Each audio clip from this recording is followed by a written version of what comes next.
Hey everybody, I get asked all the time about how to make a certain theme list or make army lists that are specific to what someone wants to use, what might not necessarily be the most efficient thing for the tournament or even playing into any type of environment or going for a certain event.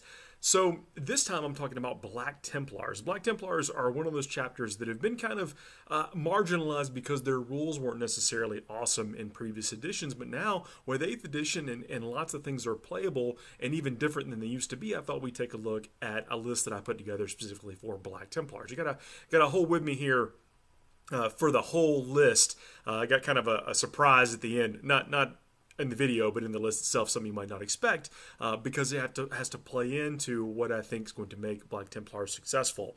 And I think in order to make them successful, you've got to work in a couple of what potentially could be first turn charge elements. Now, with Marines, you're playing not specifically into like a Stormraven type list, although that has been kind of cut down in effectiveness from the recent FAQs we've got. But you're not trying to, with this particular list, you're not trying to limit the number of deployment drops you have. You're just trying to build a list that can compete in all areas of the game and in the missions that you're probably going to see in tournaments. But to keep in the Black Templar theme, I wanted to take a look at what made the Black Templar different from other chapters. And of course, they've got their own chapter tactics. They reroll failed charges, which is really good, again, because going into the fact that we want to have some first turn charge elements, they've got a bunch of special characters, a bunch of named characters, and they get the Crusader Squads, which are different in the fact that you can take 5-man squads with a heavy weapon and a special weapon if you want. So I wanted to play into all of this while still, again, I'm not bucking the meta. I'm building a list here that I think will be competitive, but at least wanted to go into it with trying to maximize on what made Black Templars special. So for the HQ, going here with just a standard detachment. For the HQ here, taking Chaplain Grimaldus, because he's really good. He's 120 points, so basically a very cheap buy for being a character that gets some extra rules. He's got a 4+ invulnerable save. He's got the unmatched zeal rule, which means that Black Templar around him, they make extra attacks on when they're rolling a 6.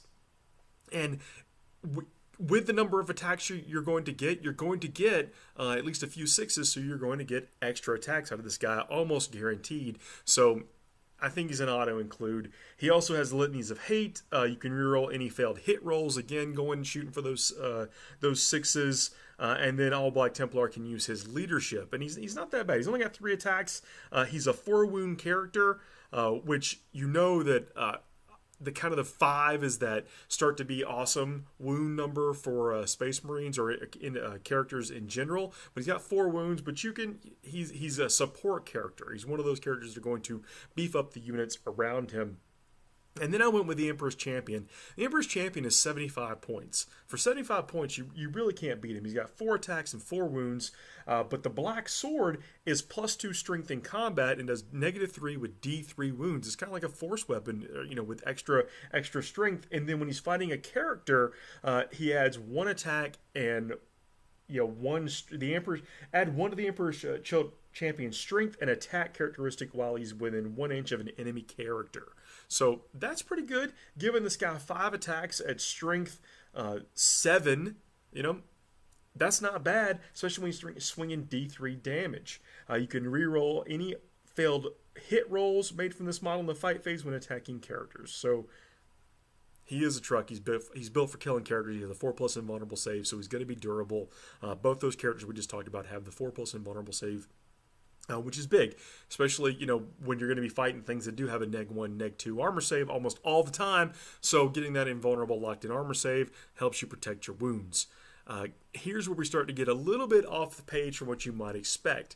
Now, in the elites section, going with 2 Centurion assault squads with the siege drills, flamers, and hurricane bolters. Hurricane bolters, I think, is a little bit cheaper, and of course the flamers, I think, are going to be a little bit cheaper than the Meltas, but you're going to be trying to move them up.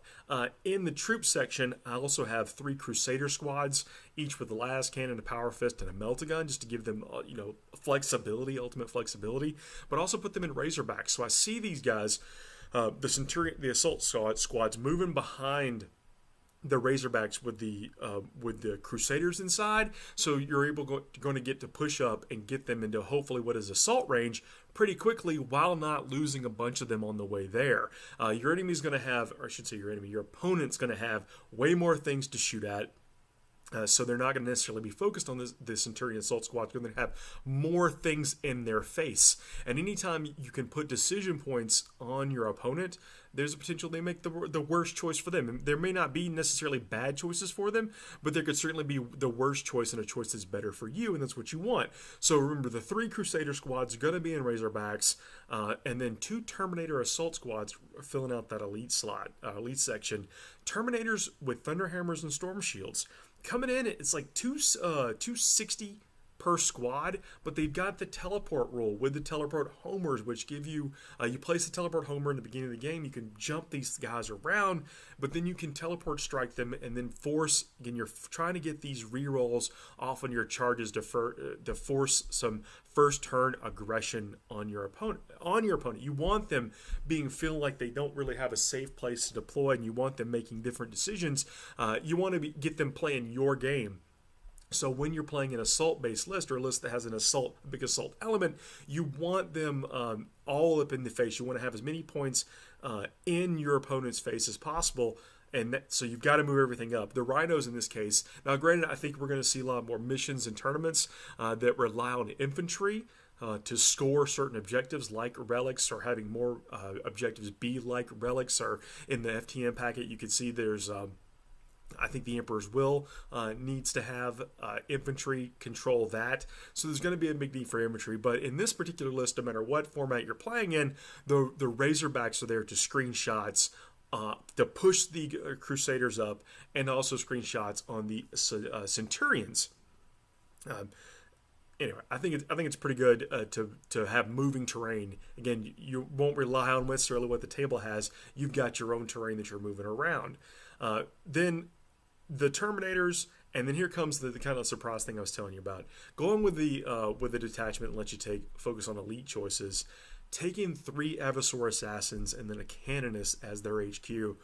I think this fits within the Black Templar theme. You're linking the other ecclesiarchal group, the fanatical kind of a religious type order group, with some cutthroat assassins. Again, these Eversor assassins, they have the ability to. They've got the independent operative rule, which allows them to infiltrate. They can place them 9 inches away. And they're great in close combat. And not only that, but they get to roll 3d6 when they try to charge instead of 2d6. So you're putting all this pressure. You've got 2 big units of Terminator, or 2 units, I shouldn't say big units, 2 5-man units of Terminators that you can use to force aggression. And then you got the Eversor assassins. So your opponent's not going to know where to deploy. They're going to have to castle up, which in and of itself, again, in good tournament missions, might not be the right thing to do, and so you're going to have them making these choices, and then you're going to press on them. You're going to press towards them, and the Assault Centurions, those things do 3 damage a pop. They are no joke. They're ×2 strength. They're putting out a decent amount of shots, and then the drills are 3 damage each. 3 damage. That is going to put a hurt on almost anything, especially when you're doing things like re-rolling hits, using your command points. Again, you're not getting a ton with this list, but you are going to get some that will you can fire off when it really counts. So this is what I thought a 8th edition Black Templar list would look like right now. This is having, early in the game. Taking a look at things, I think that you're able. The Black Templar, unlike Raven Guard, don't get to deep strike things or even infiltrate. That's not really their thing so much, as they can't deep strike things that don't normally come with the deep strike trait. So finding other things to put that turn 1 pressure on your opponent, I think, was critical, and that's why I went with the Eversor Assassins, which are going to let, even if you might not need that moving Razorback screen, you're then going to be able to go out and have field control, board control, being able to lock down some of the progressive objectives, or even set yourself up for late game, in-game objective grabs. Anyway, that's what I want to talk about today, Black Templar. Hold tight. Tomorrow, I'm going to release this video on Friday. Tomorrow, we will release our sneak peek on Grey Knights and Chaos Space Marines Codex reviews in hand. Going to take a look. I think it's going to be awesome. Check back here. Subscribe if you haven't already. Please let me know what your take on a Black Templar list is. Going to be doing some Raven Guards and even an unconventional Ultramarines list coming up pretty soon. Anyway, thanks a lot. We'll speak soon.